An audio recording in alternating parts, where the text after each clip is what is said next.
नमस्कार, आप देख रहे हैं कुरुक्षेत्र और मैं हूं आपके साथ स्वाति श्रीवास्तव। कुरुक्षेत्र में आज हम बात करेंगे उपचुनाव की। जी हां, उपचुनाव की जैसे जैसे सरगर्मियां नजदीक आ रही हैं वैसे वैसे तमाम पार्टियों की दिल की धड़कनें बेहद तेज होती जा रही है। और इसी कड़ी में अगर बात करें रामपुर उपचुनाव की तो यहां पर भी जोर आजमाइश का दौर बेहद चरम पर है। और आज जब रामपुर में एक जनसभा को आजम खान ने संबोधित किया तो उनकी आंखों से आंसू छलक पड़े और उन्होंने अपनी बहुत सारी बातों का जिक्र किया। और उन्होंने कहा कि दो सरकारों से मैं अकेले लड़ रहा हूं, इतने सारे केस मेरे ऊपर सरकारों ने दर्ज करवाए। अपना दर्द उन्होंने कहा, दर्द इजहार में उन्होंने बहुत सारी ऐसी बातें कही। जाहिर विश्वास किया जाए अगर इन तमाम बातों पर तो वो पिछले 2 सालों से उन्होंने जिस तरीके से तमाम बातों के जरिए अपने दर्द को छलकाया है, उसके बाद से कहा जा सकता है कि जिस तरीके से तमाम केसेस उन पर दर्ज हुए हैं वो दर्द अब विभिन्न मंचों पर सामने आ रहा है। जनसभा को दरअसल संबोधित करने पहुंचे थे आजम खान आसिम रजा के पक्ष में, और उसी दौरान आजम खान का इमोशनल शस्त्र भी सामने आ चुका है। इमोशनल कार्ड के रूप में वो आंखों से उनकी आंसू निकलता नजर आया। मां नहीं तय कर सकी कि मेरा बच्चा कब पैदा हुआ। हम कानून से ये साबित नहीं कर सके कि मेरा बच्चा कैसा बदनसीब था, कैसी बदनसीब है मां। यहाँ कितने लोग हैं, कितने बाप और कितनी माएं जो इस जुर्म को करते हैं जो हमने किया और 27 महीने 8 बाई 12 एक लम्हा एक बरस के बराबर था। किसके सहानुभूति बटोरने का काम कर रहे हैं, उनके साथ अन्याय हो रहा है। जिस व्यक्ति ने अपने बेटे के साथ ही धोखा देने का काम किया वो जनता को कितना धोखा देगा आप अंदाज लगा सकते हैं। अपने बेटे की 2 बार जन्मतिथि अलग बनवाई, अपने बेटे का पासपोर्ट 2 जगह से बनवाया। जो अपने बेटे को धोखा देने में नहीं बकसता है तो जनता के साथ क्या नहीं कर सकता है, ये बात आपके माध्यम से प्रचार में आनी चाहिए। और इस वक्त हमारे साथ 2 खास मेहमान जुड़ चुके हैं इस चर्चा में, इस चर्चा का हिस्सा बन चुके हैं। बहुत स्वागत है, नवेश शिको जी हमारे साथ मौजूद हैं वरिष्ठ पत्रकार के तौर पर, और इस वक्त हमारे साथ मौजूद हैं जुगल किशोर जी बीजेपी प्रवक्ता। आप दोनों का ही इस चर्चा में, इस डिबेट पे बहुत बहुत स्वागत है। शुरुआत करेंगे नवेश जी आपके एक कमेंट के साथ। देखा है वक्त वक्त पर आजम खान जब भी सार्वजनिक मंचों पर आते हैं उनका दर्द छलक आता है, और इस बार जब उनकी विधायकी भी चली गई तो और ज्यादा इमोशनल कार्ड उन्होंने खेल दिया। किस तरीके से देख रहे हैं नवेद जी? आज ही की अगर बात करें, रामपुर में चुनाव प्रत्याशी के पक्ष में वो गए थे और वहां पर बहुत सारी बातों का जिक्र किया। बीजेपी पर भी उन्होंने जमकर निशाना साधा, एक नहीं बल्कि कई सारे तीर चला दिए अपनी कमान से। कैसे देख रहे हैं नवेद? तो देखिए, आखिरी मौका, ये चुनाव बहुत ही महत्वपूर्ण है आजम खान के लिए। आजम खान के लिए ये मरने और जीने का सवाल है। ये चुनाव अगर हार जाते हैं आजम खान, उनके कैंडिडेट अगर हार जाता है तो मान के चलिए कि उनका कैरियर खत्म, वो हाशिए पे आ जाएंगे, उनकी चर्चा भी शायद खत्म हो जाएगी। क्योंकि जिस तरीके से 5-6 साल तक आजम खान जी की जो स्थिति बनी है, उनके ऊपर जो गंभीर आरोप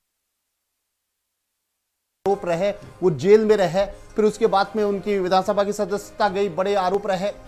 उसके बाद अगर लोकसभा अब का उपचुनाव जो है वो उपचुनाव एक हार चुके हैं वो, क्योंकि उनका वो गढ़ है। इस बात में कोई शक नहीं है कि रामपुर में पत्ता भी आजम खान की इजाजत से हिलता था। एक समय ऐसा भी था, लगातार वो वहां पर जीत रहे हैं, उनका जनसमर्थन उनका सबसे बड़ा गढ़ रहा। वहां पर एक हार हो चुकी है और दूसरी हार भी अगर हो जाती है उनका कैंडिडेट हार जाता है। लेकिन नवीद जी, बड़ी बात ये है कि 4 दशकों का प्रभाव बिल्कुल इतनी जल्दी क्या फीका पड़ने लगा है या फिर बात कुछ और है? देखिए, मामले भी बहुत गंभीर हैं। फीका पड़ने की एक वजह है जिस तरीके से वो चुनाव हार चुके हैं, एक बड़ा चुनाव हार चुके हैं, लोकसभा उपचुनाव वो महत्वपूर्ण चुनाव था, उसके हारने के बाद में उनका टूट जाना लाजमी है। उसके बाद में अखिलेश यादव के साथ भी बहुत अच्छे रिश्ते नहीं थे। जब वो जेल से छूटे तमाम चर्चाएं हुई, फिर डैमेज कंट्रोल हुआ, अखिलेश यादव जी उनके करीब आए और किसी तरह मान मनोबल का दौर शुरू हुआ और दोनों के बीच एक अंडरस्टैंडिंग बन गई। उसके बाद में जिस हिसाब से उनको सजा होने के बाद में उनकी सदस्यता गई, अब वो चुनाव भी नहीं लड़ सकते हैं। उनका जो कैंडिडेट है अब जो ये चुनाव लड़ रहा है, ये भी बहुत ज्यादा ताकत नजर नहीं आ रही है, क्योंकि बीजेपी ने बिल्कुल ये तय कर लिया है कि वो रामपुर में पूरे तरीके से विजय हासिल करके वो आजम खान का किला पूरे तरीके से ध्वस्त करने की ठान ली है। ऐसे में उनके लिए एक इमोशनल कार्ड खेलना लाजमी है, क्योंकि इमोशनल कार्ड जो है बहुत महत्वपूर्ण होता है। ये एक ऐसा हथियार है जो आखिरी मौके पर हथियार इस्तेमाल किया जाता है। देखिए, जो सिपह सलाहर उनके साथ चलते थे, उन्होंने भी एन मौके पर उनका साथ छोड़ दिया जब वो बड़ी बड़ी बातें करते थे, और आज उनका भी नाम लिया, हालांकि नाम उन्होंने नहीं लिया लेकिन निशाना जरूर साथ दिया। जी बिल्कुल। देखिए, सबसे बड़ी बात क्या है कि जो मुस्लिम समुदाय है जो उनकी सबसे बड़ी ताकत थी, और ये एक ऐसा क्षेत्र है जहां पर मुसलमानों की तादाद बहुत बड़ी है, 50%, आधे से ज्यादा तादाद है। और यही वजह है कि आजम खान का वर्चस्व रहा, उन्होंने नवाब फैमिली को ध्वस्त कर दिया एक लंबे समय तक, और कोई भी वहां उनकी तूती बोलती रही। बीजेपी वहां पर ढंग से चुनाव लड़ भी नहीं पाती थी। लेकिन ये वो दौर आ गया है जब आजम खान को लग रहा है कि उनका सब कुछ खत्म हो जाएगा, और मुसलमान भी उनसे कहीं ना कहीं दूर नजर आ रहा है। उनके जो प्रचारक थे, जो उनके प्यारो थे, वो बीजेपी चले गए। उन्होंने आजम खान के ऊपर तमाम आरोप लगाए। इससे पहले उन्होंने अखिलेश यादव पे आरोप लगाया। मुझे लगता है इसके पीछे भी नवेद जी कोई ना कोई स्ट्रेटजी, कोई ना कोई रणनीति जरूर रही होगी।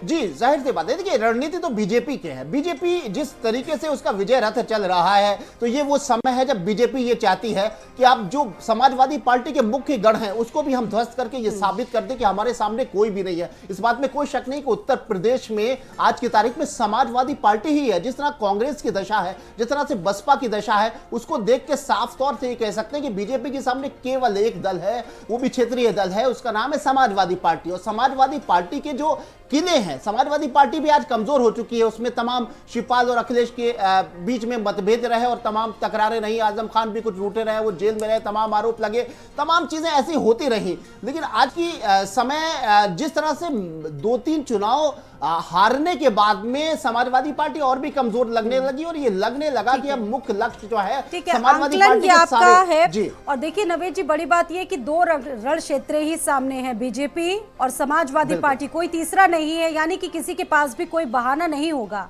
जीत अगर होगी तो उनकी होगी, हार होगी या उनकी होगी, आर पार वाला ये मैटर है। हमारे साथ जुगल किशोर जी भी जुड़ चुके हैं। जुगल जी, बहुत स्वागत है। चंचल यादव जी ने भी हमें समाजवादी पार्टी से ज्वाइन कर लिया। बहुत स्वागत है चंचल जी आपका। पहले एक कमेंट आपका जुगल जी, कैसे देख रहे हैं मुकाबला, क्या माहौल है आपके पक्ष में? मैनपुरी में तो देखिए ताबड़तोड़ जनसभाएं हो रही हैं, एक तरफ समाजवादी पार्टी की, दूसरी तरफ बीजेपी की। रामपुर में क्या माहौल देख पा रहे हैं इस वक्त?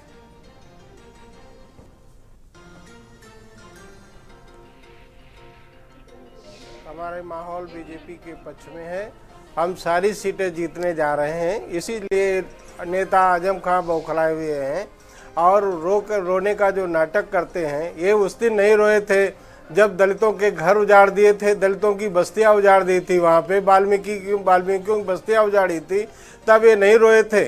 अरे इनको रोना था जब मुख्यमंत्री काना मुख्तार अंसारी जेल चले गए थे, अतीक भाई जेल चले गए थे, और ये गायत्री प्रजापति जेल गए थे, तब इनको रोना चाहिए था। आज क्यों रो रहे हैं? जब चुनाव आ गया तब रो रहे हैं।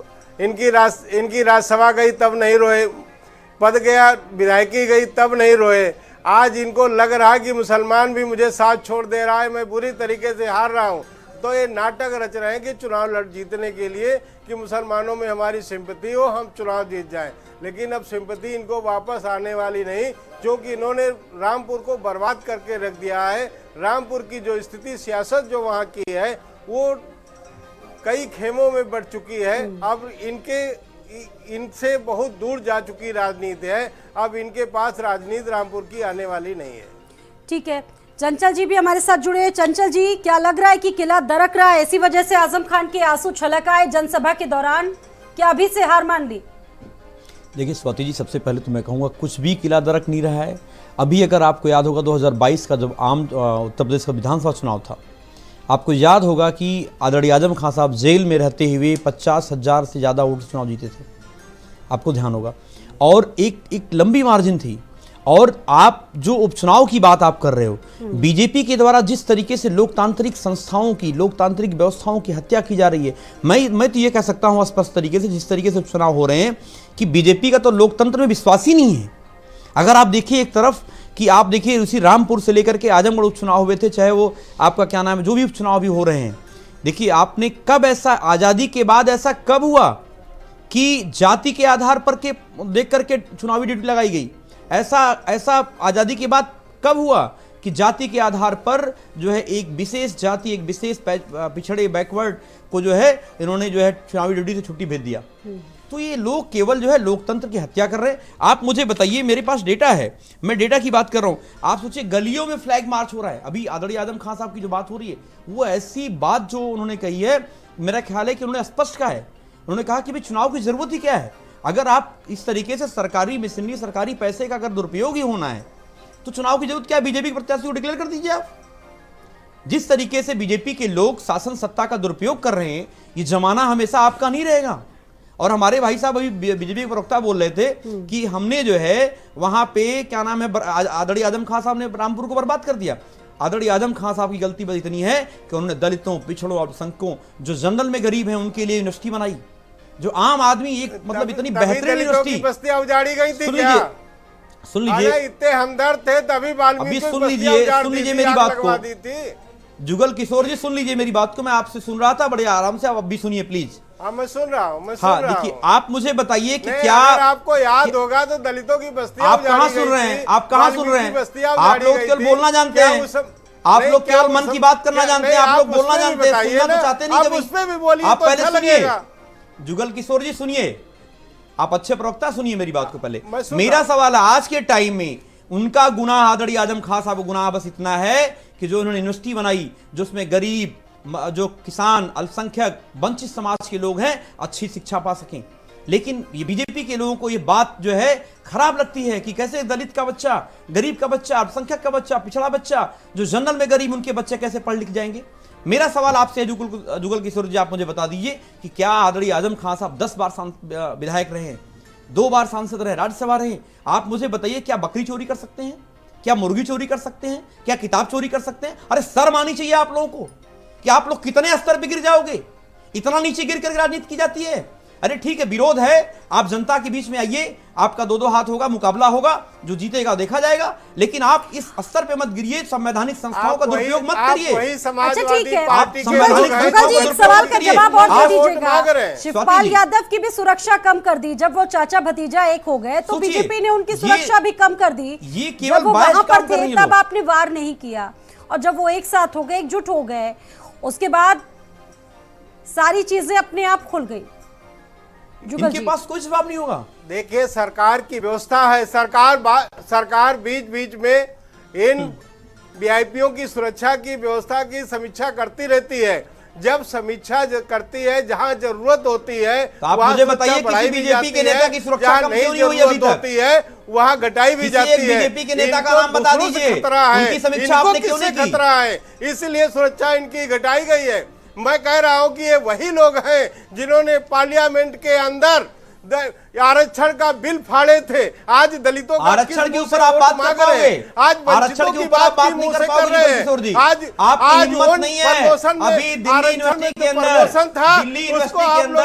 4 पिछड़ों को पॉलिटिकल साइंस में प्रोफेसर की नियुक्ति थी, और दिल्ली यूनिवर्सिटी ने एनएफएस कर दिया कि हमारे पास सुटेबल कैंडिडेट नहीं है। चंचल जी बताइए, मुकाबला देखिए बहुत महत्वपूर्ण है। आकाश सक्सेना को इन्होंने आपके खिलाफ खड़ा किया है, कितने मजबूत कैंडिडेट है आसिम रजा की अगर बात की जाए, क्योंकि पिछला चुनाव तो हार चुके थे, इस बार आपने विश्वास जताया उन पर, मैंने आपको तो कुछ तो बताया देखा होगा ना। निष्पक्ष चुनाव हो जाए, अभी सारी चीजें क्लियर। अच्छा, निष्पक्षता कहां से आपको लगता है कि नहीं? आप बताइए स्वाति जी, आपके चैनल ने चलाया था, आपके चैनल की बात मैं कर लूं कि एक जाति विशेष और एक बैकवर्ड पिछड़ों को जो है इन्होंने ड्यूटी से हटा दिया। अभी मैनपुरी के अंदर खबरें आ रही हैं कि जो साग के इनका प्रत्याशी है, उस समाज के लोगों को भी इनका विश्वास नहीं है।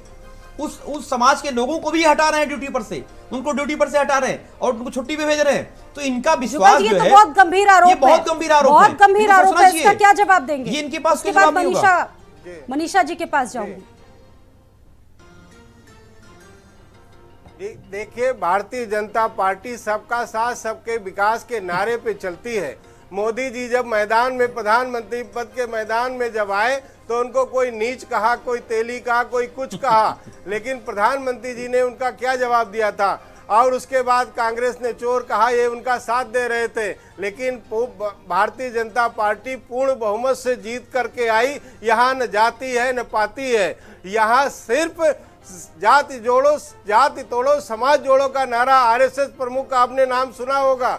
आरएसएस प्रमुख ने बयान दिया था कि हम जाति व्यवस्था पे विश्वास भरोसा नहीं करते हैं, हम चाहते हैं कि सारा सनातन धर्म एक हो जाए, सभी लोग एक हो जाएं। ये उन्होंने कहा था। जाति की बात तो समाजवादी पार्टी करती है, जिन्होंने अपनी सरकार में दलितों के साथ कितना घोर अन्याय किया था। मनीषा जी भी हमारे साथ जुड़ चुकी है। देखिए चंचल जी, सभी अभी आप इसके बाद जवाब दीजिएगा। मनीषा जी भी हमारे साथ जुड़ चुकी हैं आरएलडी से। बहुत स्वागत है मनीषा जी। मनीषा जी, आपको आवाज मिल रही मेरी? आपकी आवाज आ रही है। मनीषा जी, देखिए मुकाबला जिस तरीके से चल रहा है, आजम खान ने भी आज भावुक अपील की रामपुर की जनता से कि मैं दो सरकारों से लड़ रहा हूं, कम से कम जनता के लिए मैंने इतना काम किया है, जनता तो मेरा विश्वास करे, जनता तो कम से कम मेरा साथ दे। देखिए, बेशक ये तानाशाही सरकार है और बहुत ज्यादा जुल्म का हो रहा है आजम खान जी के ऊपर। हम सभी हमसे हमदर्दी रखते हैं।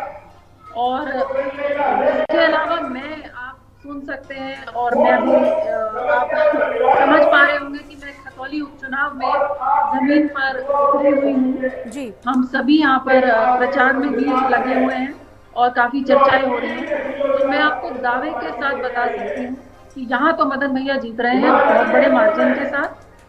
क्योंकि देखिए, जो इनके पिछले विधायक जिनको सजा हुई और उन्हें अपनी सदस्यता छोड़नी पड़ी, तो भाजपा में इतना अकाल है खतौली में नेताओं का कि इन्होंने वापस टिकट सजा याफ्ता विक्रम सैनी को ही पकड़ा दिया।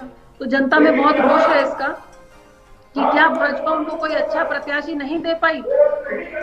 और विक्रम सैनी जी और उनकी धर्मपत्नी राजकुमारी जी अब जब निकलते हैं प्रचार में, तो वो क्या वादा करेंगे जो 5 साल में पूरे नहीं कर पाए। उनके पास कहने को कुछ नहीं है। तो मेरे ख्याल में ये चुनाव वो हारे हुए हैं। लेकिन ये जरूर है, बहुत शोर हो रहा है, भाजपा के तमाम मंत्री यहाँ पर आए हुए हैं, लेकिन आप जनता में घूमेंगे तो काफी रोष है और जनता समझ रही है। देखिए, सभी ये समझ रहे हैं कि सत्ता का चुनाव तो है नहीं, योगी जी भी बने रहेंगे, मोदी जी भी बने रहेंगे, लेकिन किसान एक संदेश देगा सरकार को कि अगर आप खाद महंगी करेंगे, बिजली के मीटर लगाएंगे और गन्ने की पेमेंट नहीं करेंगे तो 24 में भी ऐसी ही पट्टी मिलेगी। ठीक है, आप शायद किसी रैली में हैं खतौली में, आप जैसा कि आप बता रही हैं वहाँ पर उपचुनाव के लिए प्रचार करने के लिए आप तमाम लोग पहुँचे हैं। इस वजह से आपकी जो वॉइस है थोड़ी क्लियर नहीं आ पा रही है, उसको दुरुस्त करवाने की देखिए कोशिश भी हम करेंगे। हमारे साथ नवेद जी भी जुड़े हुए हैं। नवेद जी, अगर तीनों पार्टियों को हम देखें, एक तरफ आरएलडी की बात की जाए, खतौली की बात की जाए, मदन भैया का जब से नाम सामने आया, आरएलडी के ही कुछ नेता थे उसके विरोध में आ गए। जाहिर सी बात है, उस सीट पर भी लड़ाई बहुत कांटे की है, इस बात में कोई शक नहीं है कि चाहे बीजेपी हो, चाहे लोकदल हो, चाहे वो समाजवादी पार्टी हो, इस उपचुनाव में सब लोग बहुत ही आमने सामने की लड़ाई लड़ रहे हैं। और ख़ासतौर से लोकदल के लिए ये सीट बहुत मजबूत है और उसके मायने रखते हैं। और ये बात सही है, ये आरोप भी बहुत दम रखते हैं कि जिस तरीके से एक आरोपी की पत्नी को टिकट दे के बीजेपी चाल चरित्र चेहरे की बात करती है, कहीं ना कहीं सवाल तो उठेंगे और इस वजह से वहां पर बीजेपी जितनी भी ताकत लगा दे कमजोर पड़ सकती है। इस बात को निष्पक्ष तरीके से कहा जा सकता है। दूसरी बात, मैनपुरी की बात की जाए या रामपुर की बात की जाए, यहाँ पर एक इमोशन कार्ड खेले जाएंगे। जाहिर सी बात है कि मैनपुरी पर नेताजी मुलायम सिंह यादव जी की सीट है, कहीं ना कहीं यादव, अखिलेश यादव जी का परिवार जिस तरीके से उनको एक श्रद्धांजलि का चुनाव मान रहा है, तो कहीं ना कहीं इमोशंस जो है वो काम करेगा। और जिस तरीके से भारतीय जनता पार्टी ने अभी खीरी की सीट जीती है, वहां भी इमोशन कार्ड चला था और इमोशन कार्ड भारत के बड़ा भावुक जनता होती है, वोटर्स होते हैं, कहीं ना कहीं उसका मामला होता है। और यहाँ पर इसीलिए आजम खान साहब अपना भावुकता और अपना रोना और अपनी प्रेजेंटेशन कुछ इस तरह की इमोशंस की देकर चुनाव को अपने पाले में लेने की कोशिश कर रहे हैं। लेकिन एक बात को अगर निष्पक्ष तरीके से कहा जाए, पूरा सिनेरियो जो है पॉलिटिकल इस वक्त जो बना हुआ है, खासतौर से शिवपाल यादव के खिलाफ जो कार्रवाई और तमाम सिक्योरिटी और तमाम मामले आ रहे हैं, इस बात को बिल्कुल निष्पक्ष तरीके से अगर देखा जाए तो इसमें कोई शक नहीं है कि भारतीय जनता पार्टी बहुत ताकतवर पार्टी है, जनाधार है, उसका जन समर्थन है और एक बड़ी पार्टी के तौर पर। और एक तरफ देखा जाए तो बीजेपी लगातार मुसलमानों को रिझाने की कोशिश कर रही है। देखिए जगह जगह पसमानदा सम्मेलनों का आयोजन हो रहा है। बिल्कुल वो कर रही है, तमाम हथियार इस्तेमाल कर रही है। मुख्य बात जो मैं कहना चाह रहा हूं वो ये कि भारतीय जनता पार्टी इस वक्त दबाव की राजनीति कर रही है, इसमें कोई शक नहीं है कि उसकी जो ताकत है वो अपनी ताकत दिखा के कहीं ना कहीं, चाहे वो शिवपाल का मामला हो या फिर आजम का मामला हो या अदर स्टेट्स में मामला हो, कहीं ना कहीं वो अपनी सरकार का दबाव दिखाकर विपक्ष को कहीं ना कहीं डराने की कोशिश कर रही है। ये संकेत सामने दिख रहे हैं और उससे डर भी है। देखिए एक बात को मानना पड़ेगा, आजम खान साहब रो रहे हैं, धो रहे हैं, सब कुछ कर रहे हैं और उन्होंने उनकी एक बयान जो है वो उनको खुद ही गलत साबित करा है। एक तरफ आजम खान साहब ने पिछले चुनाव में जब ये रामपुर में हारे थे तो उन्होंने कहा था कि हमारी जनता को, हमारे वोटर्स को निकलने नहीं दिया गया, प्रशासन जो है सरकार के इशारे पर जो है, भाजपा के इशारे पे काम कर रहा है, हमारा वोटर निकल ही नहीं पाया इसलिए हम हार गए। या इस चुनाव में भी उन्होंने कहा कि चुनाव क्या हो रहा है, हमारा वोटर निकल ही नहीं पा रहा है, उसके ऊपर बड़ा दबाव बनाया जा रहा है। दूसरी तरफ उन्होंने एक बयान ये दिया कि रामपुर की जनता वाली बात ही नहीं लगी। जी, रामपुर की जनता से आजम खान साहब कहते हैं कि इस बार तुम मुझे धोखा मत देना, इस बार धोखा दिया तो मेरा कलेजा फट जाएगा। क्या मतलब है उनका? एक तरफ तो कह रहे हैं कि उनको निकलने नहीं दिया जा रहा है, बीजेपी चुनाव जीत रही है और उनके वोटर्स को निकलने नहीं दे रही है। दूसरी तरफ आजम खान साहब खुद कह रहे हैं कि तुमने मुझे धोखा दिया था पिछले चुनाव में। चंचल जी, डर किस बात का लग रहा है? एक बात डर किस बात का? 40 दशकों का प्रभाव क्या एक बार में इतना फीका पड़ सकता है?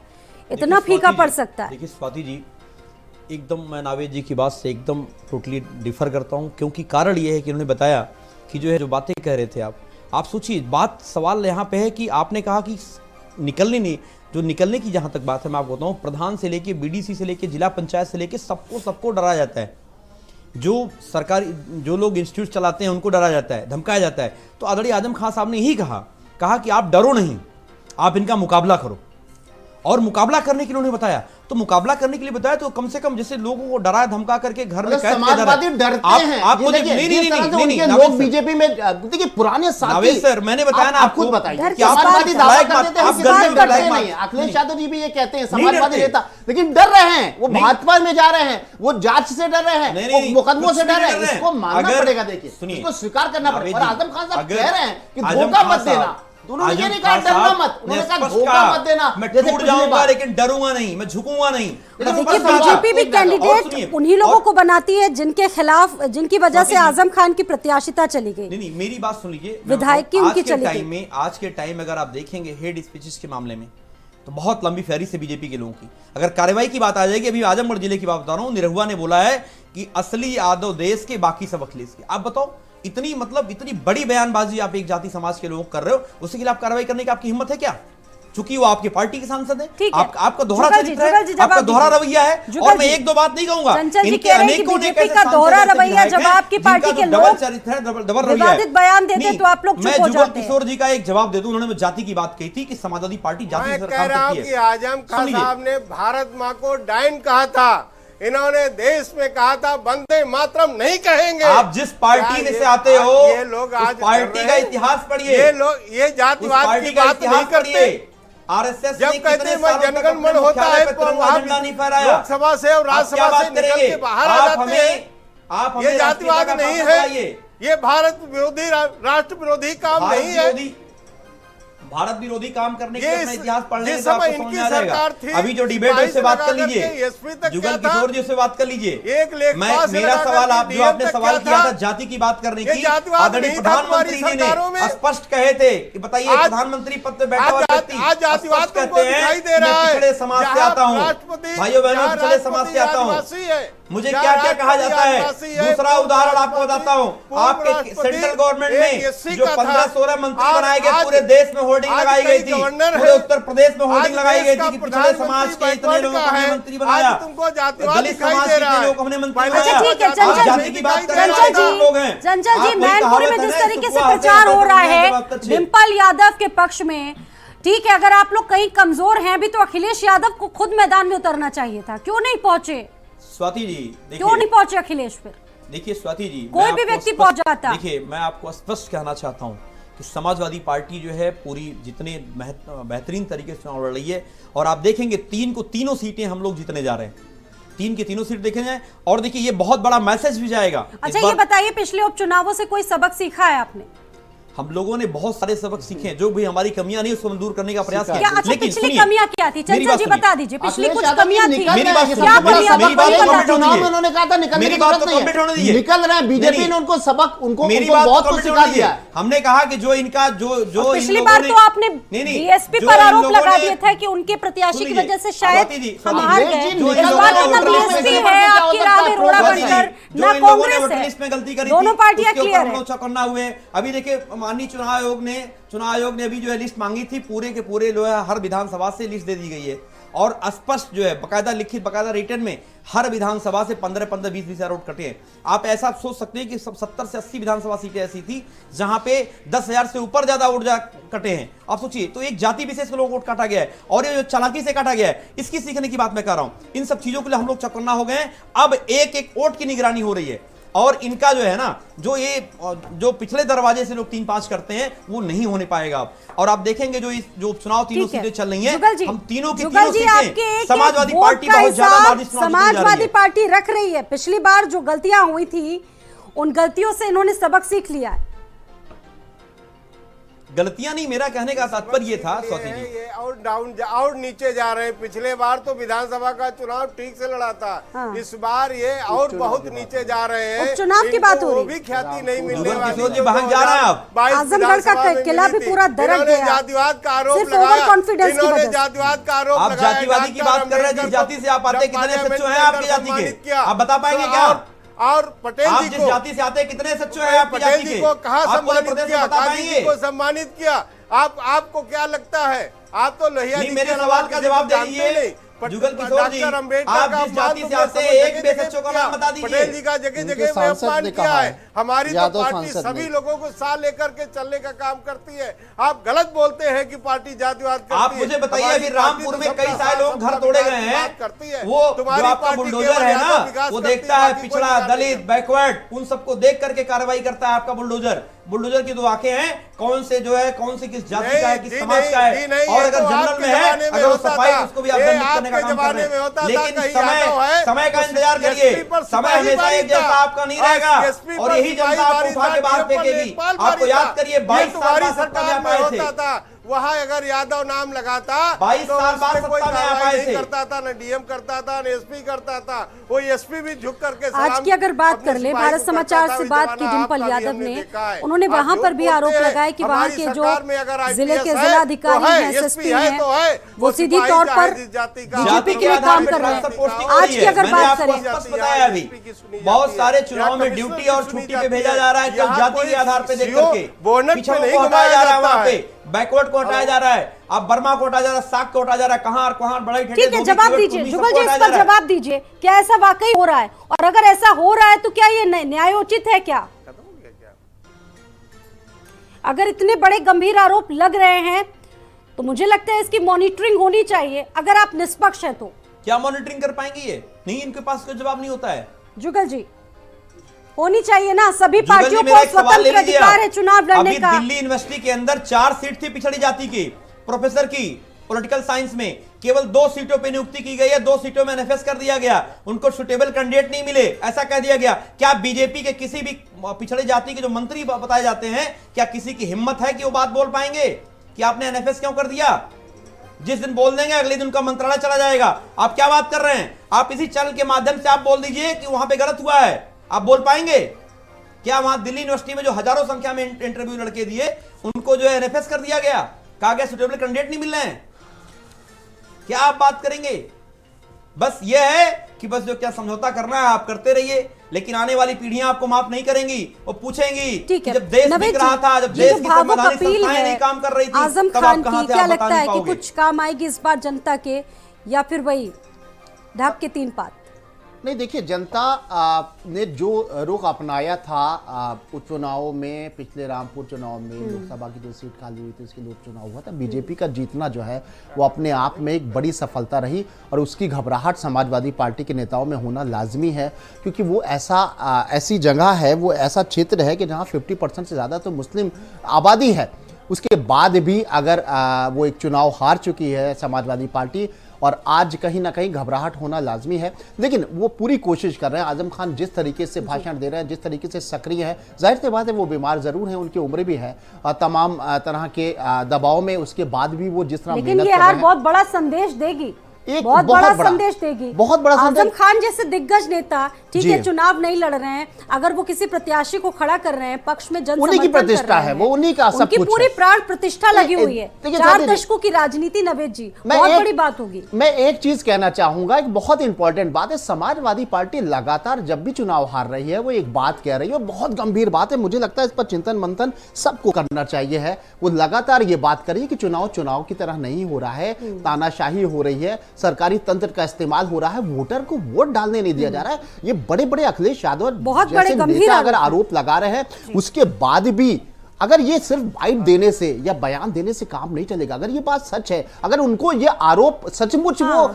अगर ये आरोप उनको ये जमीन पे दिख रहा है और ये सच में वो गंभीर है, ये आरोप लगाते, तो आज समाजवादी पार्टी को सड़क पे होना चाहिए था। यही सवाल, सड़क पे होना चाहिए था। लेकिन सड़क पे इतने गंभीर आरोप आपके नेता लगा रहे, खुद अखिलेश जी जैसे बड़े नेता, राष्ट्रीय अध्यक्ष लगा रहे हैं, आंदोलन करिए, तो फिर आंदोलन क्यों नहीं कर रहे?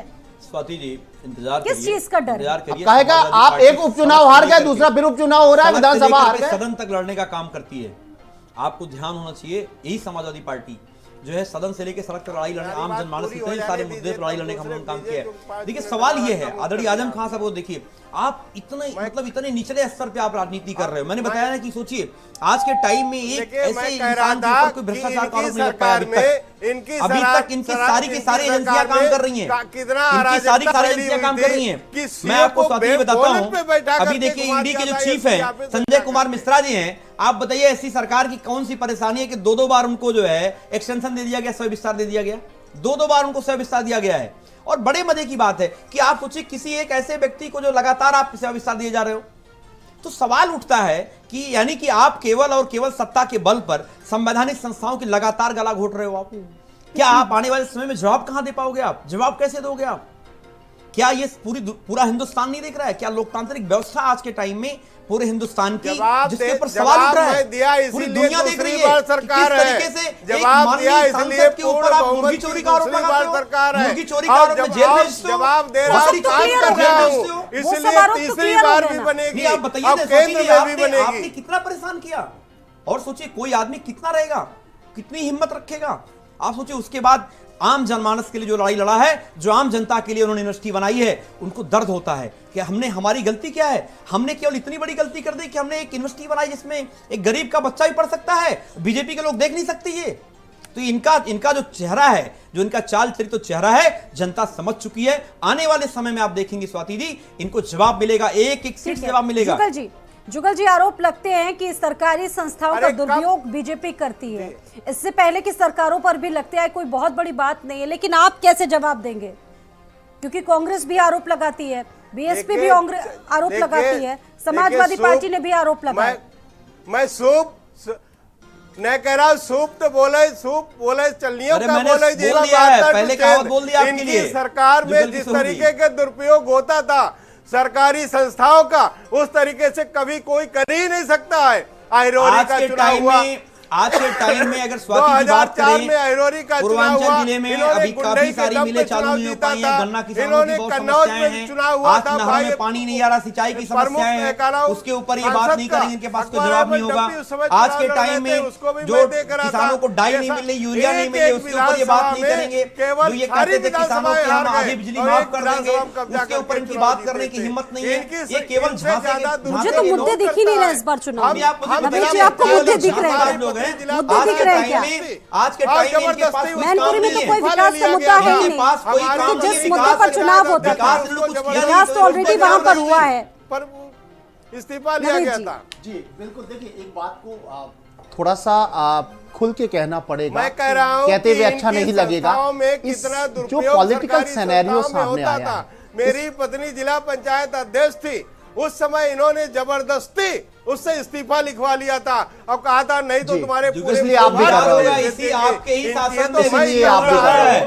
चीर आप हड़ता जाकर महिलाओं के का। पूछवा देखिए, लीजिएगा, और इनकी आपने जो जिनसे कहावत कही ज्यादा थी कौन सूत्र चलने दुरुपयोग वाली, कर वो सकता है? आपके ऊपर आज 6 साल दुरुपयोग बैठती है। करने वाले अभी 1 साल पहले की बात है, 2021 में पूरी दुनिया देखी थी किस तरीके से महिलाओं के जो है कपड़े फाड़े गए थे। शर्म नहीं आती आपको? शर्म नहीं आती है? कहाँ कपड़े फाड़े गए थे? आप ध्यान करिए, अभी गोरखपुर में कई सारे जिलों में बात करते आप जिला चले पंचायत जाओ, वगैरह में, बात करने जिला लायक पंचायत है। वगैरह में। जिला पंचायत अध्यक्ष में प्रत्याशियों को पर्चे नहीं भरने दिए वो गए चला थे। था, फुटेज बहुत चला था। बहुत सारी वीडियो चली थी। ये आप बात करेंगे महिलाओं के सम्मान अपमान की बात करेंगे?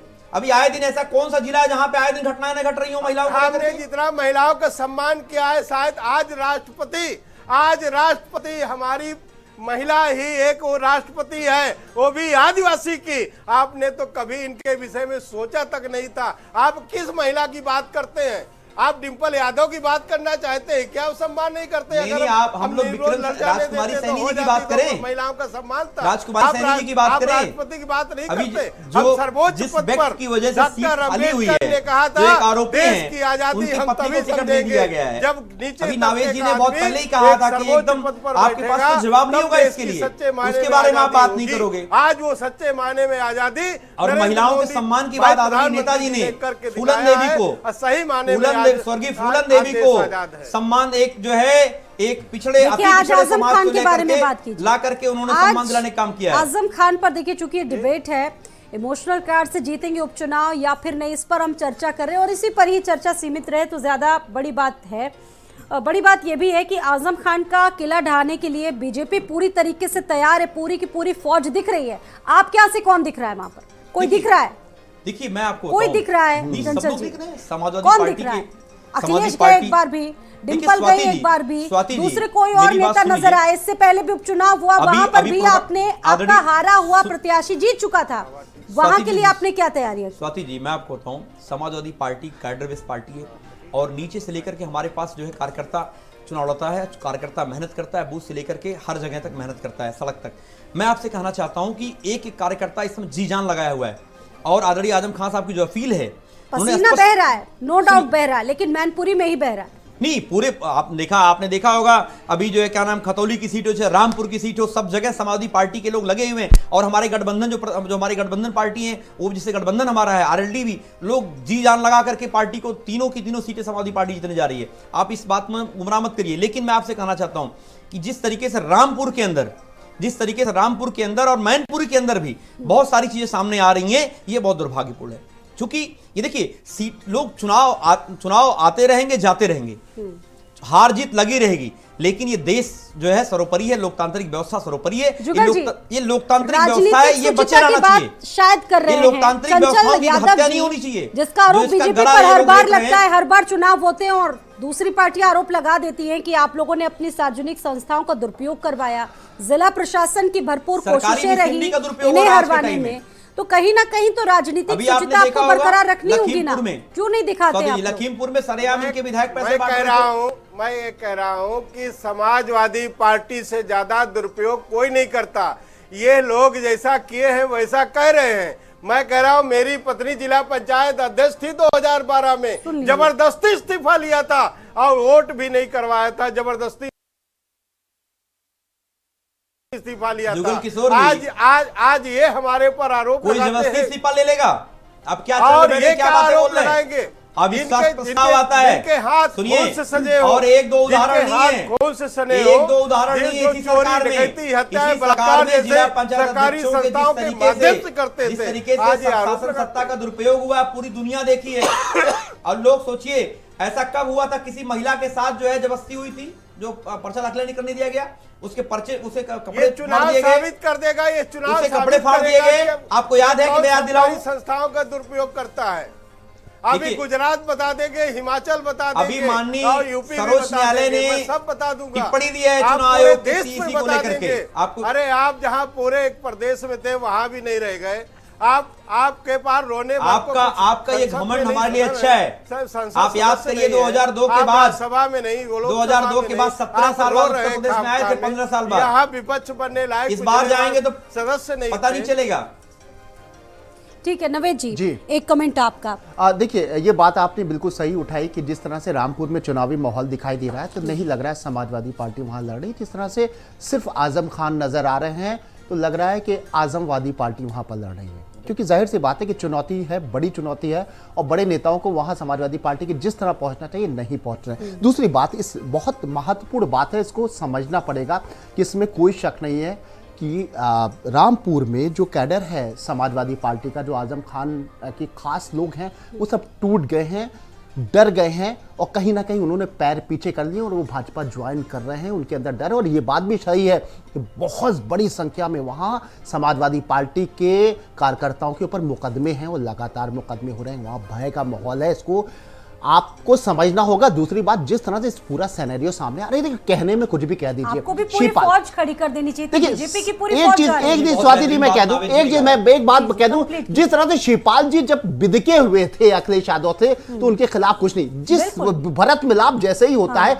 दूसरे दिन सिक्योरिटी हटती है, फिर जांच और तमाम, तो ये बीजेपी खुद ये चाहती है। देखिए, इस वक्त प्रवक्ता कुछ भी कह दे, बीजेपी ये चाहती है कि ये मैसेज पहुंच जाए कि ज्यादा उचकोगे, ज्यादा कूदोगे तो ये हो जाएगा। ये सारे विपक्षी नेताओं को पहुंच गया है और आज की तारीख में एक कड़वा सच मैं कहने जा रहा हूं कि बीजेपी दबाव बना रही है और समाजवादी डर रहे हैं, ये चुनाव में नजर आ रहा है। नवेद जी, कतई समाजवादी लोग कभी डरे नहीं है, न कभी डरेंगे, आप ये जान लीजिए, न डर रहे हैं। मैं आपको बता देना चाहता हूं, अभी आप देख लीजिए, आपने बहुत अच्छी बात कही कि जिस तरीके से रामपुर में आजम खान साहब के 2-2 दशक पुराने बहुत बेहतरीन इन्होंने गंभीर आरोप लगाए, वो शरण में जा रहे हैं, इनके ऊपर 10-10 मुकदमे हैं। ऐसा भी दबाव क्या?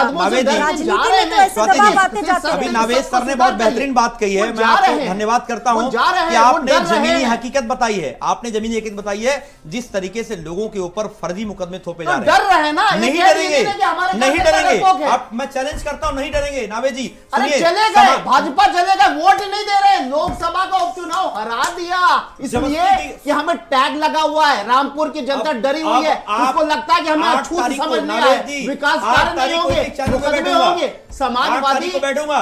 आप देखिए, 3 की तीनों सीट हम लोग जीतने जा रहे हैं। आप देखिएगा जिस तरीके से बीजेपी के लोग ओवर कॉन्फिडेंस, एकदम कॉन्फिडेंस है। जुगल जी, एक लास्ट कमेंट आप बीजेपी बेईमानी कर रही है कि वोटर को निकलने में नहीं दे रही और ये जीत भी जाएंगे, ये बड़ी अजीब दोहरी बात हो रही है। आप खुद कह रहे हो कि आपका वोटर नहीं निकल पा रहा है, तो आप कैसे जीतोगे? आप लोकसभा कैसे देख रहे हैं? आखिरकार दूसरी पार्टियों पर इतना हुआ क्यों क्रिएट करवा देते हैं? इसलिए अधिकारी सब डटे हुए हैं, वहाँ कोई का हस्तक्षेप नहीं है, सरकार का कोई हस्तक्षेप नहीं, चुनाव निष्पक्ष हो रहा है और चुनाव आयोग चुनाव करा रहा है, सरकारी अधिकारियों से कोई लेना देना वहां नहीं है।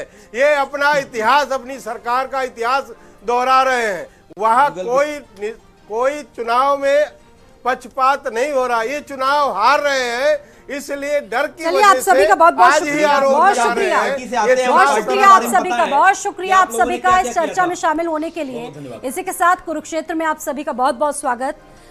बड़ी बात यह है कि रामपुर में आजम खान की भावुक अपील उनको जीत दिलवा पाती है या फिर नहीं, उनके प्रत्याशी के पक्ष में देखना बहुत महत्वपूर्ण होगा। हालांकि चुनाव का हम सभी को इंतजार करना पड़ेगा, डेट अभी भी थोड़ी सी दूर है। फिलहाल कुरुक्षेत्र में इतना ही, इजाजत दीजिए।